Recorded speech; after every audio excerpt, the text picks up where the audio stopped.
पटेल और आप देख रहे हैं सीधे मुंबई से लाइव। लगातार रिपब्लिक भारत अपनी मुहिम पर आगे बढ़ रहा है और देश में जहां भी जिस जगह भी नाइंसाफी हो रही है किसी के साथ, उसके साथ अगर कोई खड़ा है तो वो सिर्फ और सिर्फ रिपब्लिक भारत है। मैं इस वक्त मौजूद हूं, आपको बताऊं कि मैं इस वक्त मौजूद हूं इस सोसाइटी के बाहर जो वसंत प्राइड है। ये सोसाइटी कांदीवली ईस्ट में पड़ती है, ठाकुर कॉम्प्लेक्स। यहां आने का मतलब ये है कि रात में हमने आपको खबर दिखाई कि कैसे एक नेवी अधिकारी को बेरहमी से पीटा गया, बेरहमी से मारा गया नेवी अधिकारी को, जो इस वक्त अस्पताल में भर्ती है, और शिवसेना के गुंडों ने उन्हें आकर यहां पीटा। ये उनकी सोसाइटी का गेट है। जरा जल्दी से मैं तस्वीरें दिखाऊं, फिर सारे सहयोगियों के पास आपको ले चलूंगा। यहां पर उन्हें मारा गया, बुरी तरह से खींचकर मारा गया नेवी अधिकारी को। शिवसेना के गुंडे यहां पीटते रहे बेरहमी से। उनकी गलती सिर्फ इतनी थी कि उन्होंने उद्धव ठाकरे का एक कार्टून शेयर किया था। सिर्फ एक सोशल मीडिया पर कार्टून शेयर किया था। सोचिए, एक कार्टून शेयर करने पर एक पूर्व फौजी को बेरहमी से गिरा कर उसके घर के सामने मारा गया। यह बताता है कि आखिर महाराष्ट्र में कानून का राज नहीं है, सिर्फ गुंडा राज है। जिसको जहां मर्जी होगी उसे वहां शिवसेना के लोग आके मारेंगे और प्रशासन तमाशा देखता रहेगा। हमारे साथ हमारी सहयोगी निधि हमारे साथ जुड़ रही है, उस नेवी पूर्व फौजी के घर के बाहर से हमारे साथ जुड़ रही है। श्वेता हमारे साथ जुड़ेंगी जहां वो अस्पताल में इस वक्त एडमिट है। रीमा हमारे साथ जुड़ेंगी थाने के बाहर से, जहां पर आपको बता दें कि कुछ लोगों की गिरफ्तारी इस मामले में जरूर हुई है, लेकिन अभी भी बहुत से फरार हैं। सुचारिता भी हमारे साथ जुड़ेंगी। लेकिन बड़ी खबर आपको बता दें कि पूर्व फौजी की बेटी अभी सामने आई थी और उन्होंने कहा कि महाराष्ट्र में जो हालत है, उन्होंने देश के राष्ट्रपति से अपील की है कि महाराष्ट्र में राष्ट्रपति शासन लगाइए, यहां गुंडा राज है। देखिए जरा।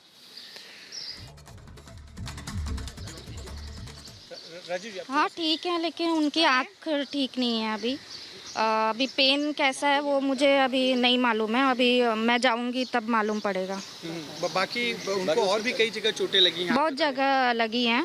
जहाँ वो सका उन्होंने मारा है। तो अभी तक 6 लोगों को गिरफ्तार किया गया है। आप लोगों को किस तरीके से डिमांड है, क्या होना चाहिए? जिसने भी मेरे पिताजी को टच किया है वो सभी को गिरफ्तार होना चाहिए।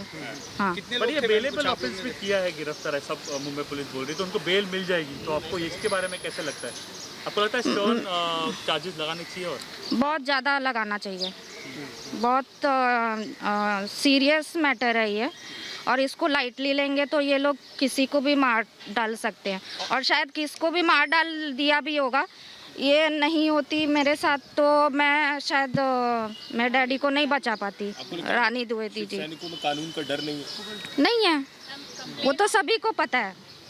आपको लगता है आपने वो कितने लोगों के खिलाफ थी, कितने शिवसैनिक? 6 लोग गिरफ्तार हुए इस मामले में। They are along with 12 people. She was scared that time.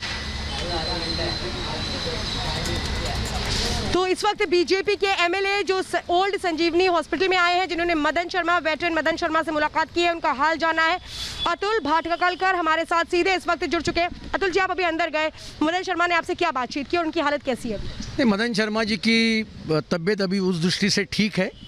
थोड़ा अभी ईसीजी भी निकाला है। आँख का जो सिटी स्कैन कल डॉक्टर ने कहा था, वो सिटी स्कैन का रिपोर्ट भी आया है। थोड़ा ब्लर और सूजन अभी भी है, ब्लड के क्लॉट थोड़े अभी भी है, लेकिन 7-8 दिन में मेडिकल के बाद वो आँख उनकी नॉर्मल होने की संभावना ज़्यादा है, और उसके लिए ओवरऑल प्रकृति ठीक है। कोई वैसे चिंता का विषय सुदैव से क्या बात की सर? नहीं, वो बहुत आहत है, और बात तो कोई ज़्यादा उन्होंने की नहीं, लेकिन वो कल से मैं देख रहा हूँ, कल तो उनकी हालत बहुत बेकार थी। उनका बीपी शूटअप हुआ था और वो खड़े रहने की स्थिति में नहीं थे, और इसके लिए अभी तो बीपी नॉर्मल हो गया उनका, और वो ज़्यादा दुखी है। आज मैं आने के बाद उन्होंने मेरे को एक ही सवाल पूछा कि मैंने मेरी ज़िंदगी देश के रक्षा के लिए दी, तो उसका ये नतीजा है।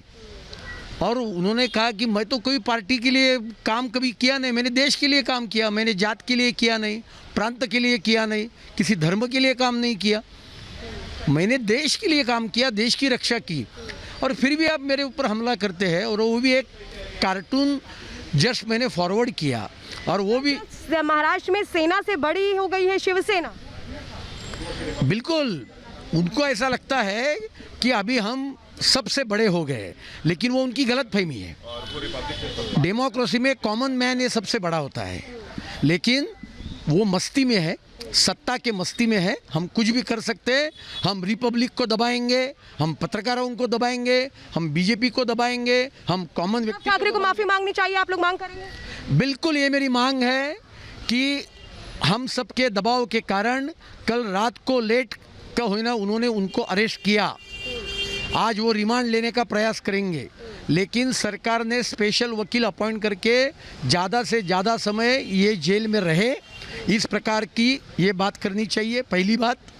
दूसरी बात, शिवसेना ने पार्टी करके इस इंसिडेंट से माफ़ी मांगनी चाहिए, ये भी भारतीय जनता पार्टी महाराष्ट्र की मांग है। और आज पूरे मुंबई में एक्स आर्मी के लोग जो अभी यहाँ आ रहे हैं उनको मिलने के लिए वो है, और बाकी सभी राष्ट्रवादी राष्ट्रभक्त नागरिक इस मांग को लेकर धरने पे बैठने वाले हैं। बीजेपी धरना करेगी? राष्ट्रपति शासन लगनी चाहिए। उनकी बेटी से कल बात हुई थी, वो कह रहे हैं कि यहाँ की हालत अच्छी नहीं है। राष्ट्रपति शासन राष्ट्रपति शासन लगनी चाहिए। नहीं, देखो, कल ही मैंने अपने रिपब्लिक चैनल पे मैंने ये कहा था कि कोई भी ये गलती न करे कि ये आइसोलेटेड इंसिडेंट्स है। साधुओं की हत्या हुई, उसके बाद एबीपी माझा के पत्रकार को अरेस्ट किया, उसके बाद पत्रकारों का दुर्दैवी मृत्यु हुआ, उसके बाद कंगना रावत का घर तोड़ा, रिपब्लिक के पत्रकारों को अरेस्ट किया विदाउट एनी रीज़न। अभी केबल वालों को धमकियां दी जा रही है कि रिपब्लिक और भारत मत दिखाओ, और अभी कल ये घटना हुई। So we should not make mistake to see this incidents in isolation. This is a pattern, there is a method in madness कि हम जो बोलेंगे वही सुनने का, नहीं तो तुमको इधर रहने का अधिकार नहीं। लेकिन सर, ये तो मराठी संस्कृति और सभ्यता का कभी भी परिचायक नहीं रहा। ये तो संस्कृति और सभ्यता पर भी चोट हो रही है जो शिवसेना कर रही है। ये तो छत्रपति शिवाजी महाराज जी की और राजमाता जिजाऊ की धरती है। छत्रपति शिवाजी महाराज ये पहले डेमोक्रेटिक राजा थे जिन्होंने अष्टप्रधान मंडल स्थापन किया था उस जमाने में। और ऐसे छत्रपति शिवाजी महाराज जी की वीरों के धरती पर वीरों के ऊपर और सीनियर सिटीजन के ऊपर हमला करना, 4 दिन पहले एक महिला के ऊपर हमला करना, छत्रपति शिवाजी महाराज जी ने सबसे बड़ी इज्जत किनको दी तो महिलाओं को दी थी। और इसके लिए छत्रपति शिवाजी महाराज जी की धरती पर इस प्रकार की घटना ये करना, ये निंदनीय शर्मनाक बात है। शिवसेना ने कल के शिवसेना की बौखलाहट क्यों है सर? किसी को भी मारो पीटो कुछ भी करो, ये इतनी बौखलाहट क्यों कि आपने वेटरन तक 66 साल के बुजुर्ग को भी नहीं छोड़ा? शिवसेना निरंकुश क्यों होती जा रही है? मेरा सवाल ये है। सत्ता के पहले भी, इससे पहले भी शिवसेना रही है, लेकिन क्या एनसीपी और कांग्रेस के साथ जो सरकार चल रही है वो आखिर उसमें निरंकुशता का भाव इतना ज़्यादा क्यों है कि वो आम लोगों तक को आम लोग नहीं समझ रहे? ऐसा क्यों है? मुझे लगता है कि मराठी में कहावत है, बुढ़त्याचा पाय खोलात। जो डूबने वाला आदमी है वो प्रतिदिन और नीचे जाता है, और इसके लिए उनको ये समझ में आया है कि अपने को सरकार चलाने को नहीं आता है। कोविड की संख्या रोज़ बढ़ रही है। आज 1 मिलियन महाराष्ट्र ने कोविड इन्फेक्टेड लोगों की संख्या पार की। Now Maharashtra is became corona capital of India. और इसके लिए ये सब बातों के ऊपर का ध्यान हटाने के लिए एक आखिरी सवाल सर मैं आपसे करना चाहता हूँ। विपक्ष के नाते बीजेपी को जिस एग्रेसिव के साथ, जिस आक्रामकता के साथ अभी तक आपने जो मुद्दे गिनाए, चाहे वो पत्रकारों की बात हो, संतों की बात हो, वो उस लेवल पे बीजेपी अभी उतनी आक्रामक नज़र नहीं आ रही। आप लोग कुछ वेट कर रहे हैं या फिर इंतज़ार कर रहे हैं या फिर आगे चलकर कोई रणनीति बना रहे हैं, या कैसे एक्सपोज करेंगे मौजूदा सरकार को? नहीं, हम आक्रामक ही है, लेकिन कोविड के कारण हम रास्ते पर नहीं आ सकते, बड़ी संख्या में नहीं आ सकते।